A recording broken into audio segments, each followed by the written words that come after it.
Dhangala'aan addaa spermii fakkaatu yookiin dhangala'aan adii maaliif karaa qaama saalaa dhiiraa ba'a? Dabalataan karaa qaama saalaa dubartootaas ni ba'a. Sababni isaa maali? Ijoolleen dhiiraa tokko tokko baay'een isaanii wanti kun spermiidha moo maalidha?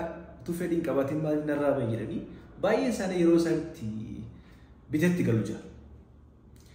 Garuu wanti kun hamaa sadarkaa hamaa dhibee hamaarraan dargaggoota keenyaan ga'uu danda'a yoo yaaliin argate nafi. Arraa iccitii kana wajjin haasofnu maalidha? Kan isin dhibu torban tokko keessatti keezii 5-6 bilbilaanis ta'ee qaamaan dhufanii kan nu bira yaalaman. Sababni isaa maali?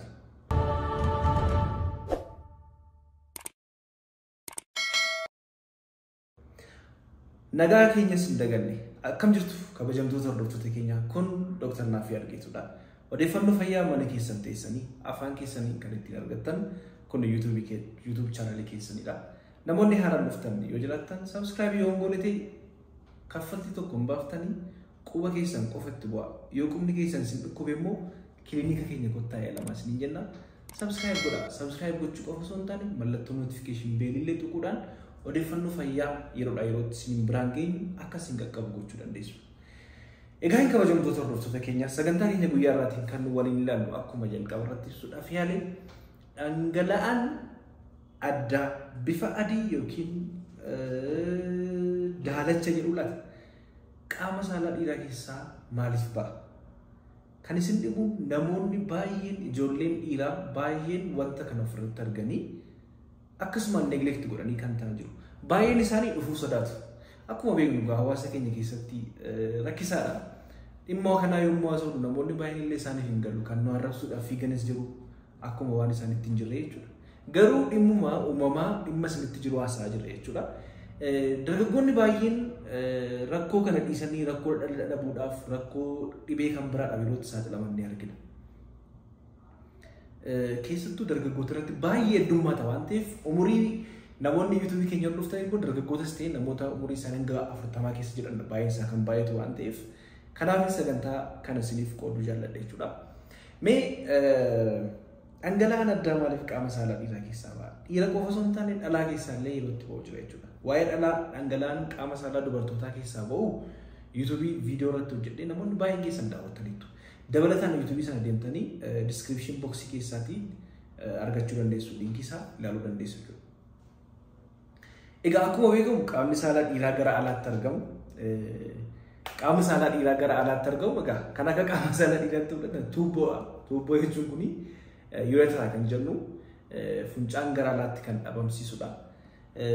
Egaa qaamni saalaa dhiiraaf dubartootaa garaagarummaa nuti qabnu keessaa tokko kan keenya kan warra dhiirotaa spermii yookiin sanyii dhiiraa achumaan dhangalaasaa, funcaan achumaan funcaa. Kanaaf yeroo quunnamtii saalaa carraan dhibee infekshinii kanaaf saaxilamuu isaa olkaadha jechuudha. Kan dubartootaa garuu karaan isaa itti funcaan garaagara, karaan isaa itti seeksii godhan gargari akkasumas karaan marsaa lubuu hin gargari kutaa kutaa qaba jechuudha. Dipaartimentii qaba kan isaanii. Kanaaf qaamni saalaa dhangala'aan ureteral discharge syndrome kan jennu yookiin dhangala'aan addaa qaama saalaa dhiiraa keessaa maaliif ba'a? Kana keessaati maaliif ba'a? Dhimma kana wal qabatee maal yeroo baay'ee keessoon qaama saalaa dhiiraa yookiin kun argaa jirtu tuubboodha kuni.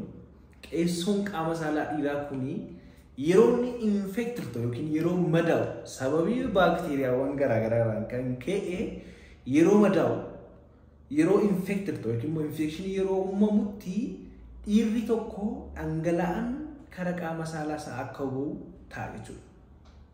Maaliif? Madaala waan ta'eef fakkeenyaaf yeroo baay'ee dhibeen kana fidan maal kan jedhu kaafnee ilaaluu dandeenya.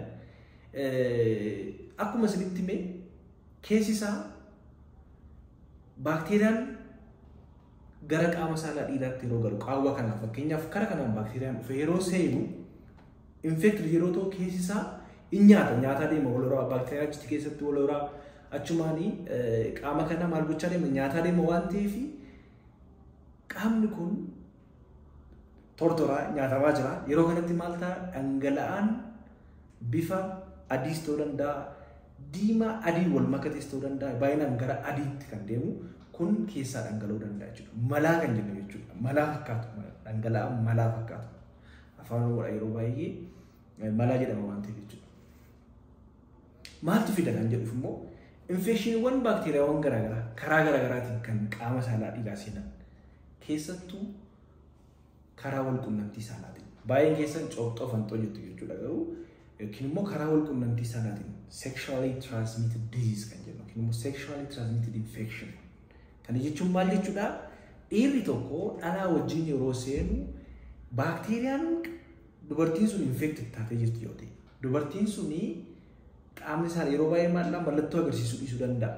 Baakteeriyaan mallattoo yeroo itti agarsiisuu dhiisuu danda'u jira. Asymptomatic stage jiraachuu danda'a. Garuu karaa qaama saalaa dhiiraa kana seenuudhaan yeroo wal quunnamtii saalaa godhanitti seenuudhaan infekshinii kana uumuu danda'a jechuudha. Baay'inaan namoota akkamiirrattidha? Ispeeshaalii dhalaan dhiira tokko olii wajjin wal quunnamtii saalaa gootu yookiin immoo dhiira dhalaa tokko olii wajjin wal quunnamtii saalaa godhu jechuudha. Wal quunnamtii saalaa karaa daangaa hin qabne. Ispeeshaalii unprotected sex kan jennu yookiin immoo like kondomii malee yookiin immoo kondomiin akkuma beekamu baay'ee keessan beektu. Kondomiin ulfa ittisuu qofa osoo hin taane dhibeewwan wal quunnamtii saalaan daddarban kanneen akka gonooriyaa kan jennu fa'a. Kan miseeriyaa baakteeriyaa miseeriyaa gonooriyaa jedhamu dhufu. Kan akka Chlamydia trachomatis kan jedhamu kan dhufu. Akkasumas immoo jijjiiru baay'een isaanii sifiliisiin illee jiraachuu danda'a jechuudha. Kanaaf kunniin maal godhu jechuudha? Baakteeriyaawwan kunniin gara qaama saalaa dhiiraa seenuudhaan karaa wal quunnamtii saalaa daddarbu waan ta'eedhaaf maal uumuu danda'a jechuudha? Infekshinii kun uumuu danda'a jechuudha. Baakteeriyaawwan kanneen biroos kan karaa wal quunnamtii saalaa daddabarrees jiru. Muraasa reera ta'an illee malee urethritis kan jedhamu immoo infekshinii keessoo qaama saalaa qofa fiduu danda'u jechuudha. Bal'inaan haala isaa akkamitti gargar baasuu dandeenya kan jedhu hakiima gargar baasa qorannoodhaan dhangala'aan keessaa osoo maal fakkaata kan jedhu mallattoo dabalataan inni qabuun gargar ba'uu danda'a jechuudha. Kanaaf dabalataan namoonni dhibeewwan wal quunnamtii saalaan daddarban kun yookiin immoo sexually transmitted infection yookiin urethral discharge syndrome keessaa immoo barataa fayyaa miti waan ta'eef uummataaf ibsaa jirra. Urethral discharge syndrome kan jennu yookiin immoo dhangala'aan qaama saalaa dhiiraa keessaa ba'u kun irra caalaa maallaaqa irra caalaatti kan fookas goonee ilaalaa jirru karaa wal quunnamtii saalaatiin kan daddarban kanneen jechuudha. Maaltu namatti fida kan jedhu isinitti himneerra. Wal quunnamtii saalaa kan protected hin taane nama tokkoof saalii wajjin godhu ispeeshaalii nama tokkoof saalii wajjin gochuun rakkoo kana nama saaxiluu danda'a jechuudha. Ispeeshaalii kondomii malee wal quunnamtii saalaa kana godhee goota. Mallattoon isaa maali? Dabalataan mallattoo akkamii qaba yoo jettanii mallattoon isaa akkuma isinitti hime dhangala'aan addaa ispermii miti yeroo baay'ee namoonni baay'een dargaggoonni keenya baay'een ispermii jedhanii dogoggoru. Ispermiin callisee namatti hin dhufu. Dhiirri tokko galgala abjuu keessaa utuu hin beekin baay'ee nama kamiyyuu mudata. Utuu hin beekin durba wayii jaallatee durba wayii hammatee durba wayii wajjin seksii gochuu danda'a. Abjuudhaan dhangala'aan irraa dhangala'uu danda'a yeroo sana. Garuu dhiirri tokko yoo miira keessa gale malee miira keessa yoo galu dhageen dhangala'aan dhangala'uu irraati. Miira keessa yoo seene waa'ee dubartii yoo yaade yookiin immoo waan miira sana kaasu yoo arge yookiin yoo ilaale qofa kan dhangala'aan irraa ba'uu danda'u. Yeroo takka reerrii ba'uu danda'a. Garuu yeroo baay'ee dhiironni maal godhu nabara fa'aa kan dhufan keessa yookiin immoo kan inni bilbilaanis keessaa na barreessan namoonni baay'een utuma hin beekin callisee manarraa dhangala'aa ispermiitu jedhu. Ispermiiti dhangala'aan suni dhangala'aa biraati. Dhangala'aa dhibeewwan sababii infekshinii yookiin immoo rifachuu keessoo qaama saalaarraan kan keekamu dhufedha jechuudha. Mallattoon isaa maal akkuma isinitti hime dhangala'aan kun irraa ba'u ispeeshaalii ganama irraa yeroo kaatan. Baay'inaan ganama yeroo irraa ka'anii dhangala'aa kana ofirratti argu. Dhangala'aan foolii qabaachuu danda'a. Foolii dhabuus danda'a. Baay'inaan foolii qaba. Dhangala'aa ofirratti argu. Yoo qaama saalaa isaanii akkas godhanii keessaa ba'a. Dabalataan immoo akkamina mallattoo akkamii qaba? Keessi isaa madaa waan ta'eef funcaanni dhufee fakkeenyaaf funcaan nuti funcooftanii madaatti yoo harka keessa madaatti yoo bu'ee akkam ta'a sin guba miti. Akkuma kana keessi isaa waan madaa'eef funcaan yeroo funcaa'u nama gubuu danda'a. Disiyuriyaa kan jedhu mallattoon isaa dabalataa funcaan yeroo funcooftan sin guba yoo ta'e dabalataan immoo funcaan amma dafee sin finceessa yoo ta'e. Funcaan amma dafee sin finceessa yoo ta'e illee. Nama hoosisuu ni danda'a naannoo sana keessa isaa akka waan nama hoosisu fakkeenyaaf amma yeroo baay'ee maal jedhu hooqinaan jedha keessi isaa irratti tolaa jedhu ijoolleen yeroo dubbatan keessi isaa hootuun keessa fa'aa galee keessuma kanaa galeetu noo qe'atti tola kun mallattoo sana baay'ee.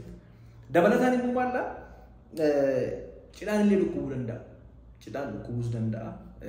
Kanaaf mallattoon isaa kana fakkaata jechuudha. Mallattoo kana yoo fudhatte argitanii atattamaan mana yaalaa kottaa. Nu bira dhuftanii yaalamuu dandeessu jechuudha. Dabalataan bilbilaanis yaalamuu dandeessu. Maaliif kun deemee rakkoon kun deemee qaama saalaa keessoo qaama saalaa dhiphisuu danda'a. Stricture kan jennu yoo baay'ee iskaariin waan ta'eef madaa'uu danda'a waan ta'eef yeroo dheeraa yoo sirra ture dabalataan dhala dha'uuf illee reeniin nama saaxiluu danda'a.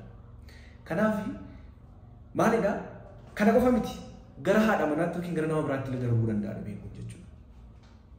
Yaaliin isaa maal fakkaata kan jedhuufi yaaliin isaa mana yaalaa dhuftanii akkaataa gaa'ellaanii biyyichaatti yaalamtu.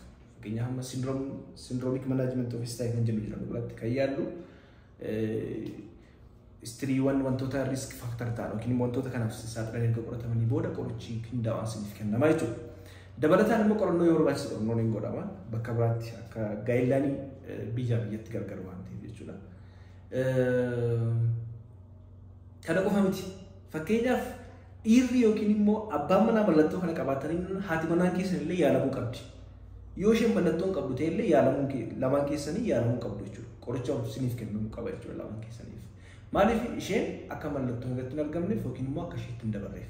Dubartoota keessaas immoo dhangala'aan ni dhangala'aa baay'ee. Dhangala'aa san maal akka ta'e ibseera viidiyoo kan biraa keessa deemtanii ilaaluu dandeessu akkuma isinitti hima diskiripshinii sana keessa jechuudha.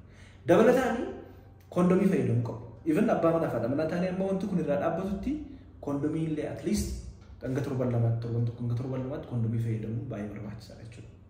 Kanaaf hubannoo akkasii namoonni rakkoo kana qabdan sodaa tokko malee kottaa namni keenya dhibee isaa dhufee himachuu sodaata. Dhibee isaa dhufee himachuu saalfata. Kottaatii ilaalama. Waan nama saalfachiisuu hin qabu. Gabaabumatti barumsaan guyyaa irratti isiniif dabarsuu barbaade kana fakkaata. Namoonni yaada gaaffii qabdan koomentii jedhanuuf ka'a. Akkasumas immoo namoonni qaamaan dhuftanii yaalamuu barbaadan bakki argama keenyaa magaalaa Finfinneedha. Masqal Filaawuritti argamna. Hoteela Naaziraa fuuldura lakkoofsi bilbilaa keenya Duwwaa 9 ammas Duwwaa 9 10 20 Duwwaa 9. Galatoomaa Dr. Naafii Argeetudha. Dhufaadha.